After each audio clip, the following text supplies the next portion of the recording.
As seen in the previous video, the president has been wounded, and at this point we are unsure of the results of the tragic event. I am here standing in Washington, D.C., where the Emancipation Proclamation was just signed. I've just been notified that the British have just killed 5 Boston citizens due to the tormenting by Bostonians of the soldier. Good evening, folks, and welcome to American History News at 5. I'm Jamie Ramsey. And I'm Tony West. Our evening begins with breaking news in Boston, Massachusetts. We've just gotten word from Jenny Goodman that the newly uprising Townsend Act has brought up dispute between the British and Boston.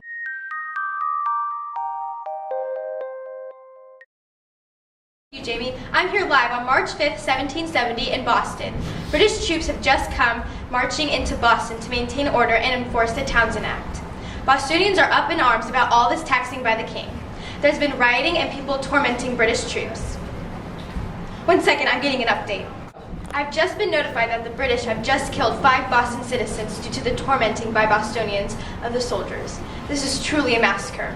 I will continue to investigate this situation and update you on any more urgent news. Until then, back to you in the studio, Jamie. Thank you, Jenny. And now we have Alfred Harvey on the scene of the recently signed Emancipation Proclamation. To you, Alfred.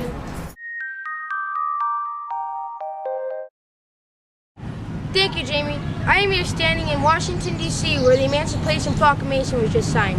The Emancipation Proclamation states that all persons held as slaves are and henceforward shall be free, which only applies to the states that seceded from the Union. And here's a picture of the Emancipation Proclamation. This proclamation expands the domain of freedom and adds more force to the Union militarily and politically. The document announces the acceptance of all black men to join the Union or in the Navy.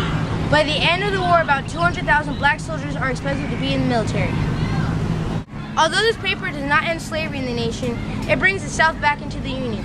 The original copy of the Emancipation Proclamation is being transported to the National Archives, which is where it will be held. It looks like one slave is especially excited about freedom. We are free! We are free! We are free! Thank you, Alfred. I know I, along with many others, am interested to see what the Emancipation Proclamation brings forth in our future. Breaking news, I have just been informed that there is some kind of commotion in D.C. Let's go to our field agent, Tony West, who is on the scene. Tony? Thank you, Jamie. I am here at Ford Cedar on 10th Street in Washington, D.C., where President Lincoln has just evidently been shot in the back of the head. Lincoln was shot by what we are currently unsure of, but think is a man known as John Wilkes Booth.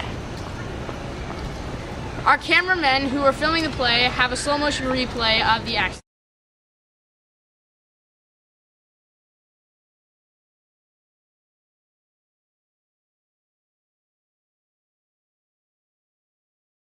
As seen in the previous video, the president has been wounded, and at this point we are unsure of the results of this tragic event.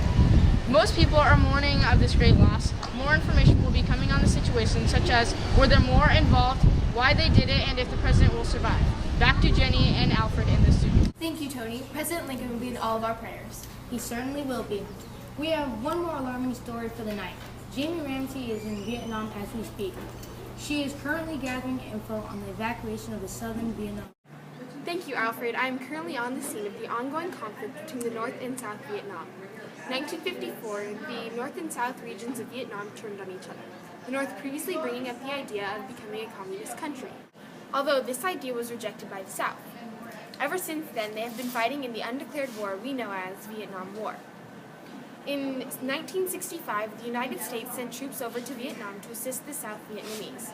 And now I am in Saigon, where millions of Vietnamese and Americans await for the evacuation helicopters and ships.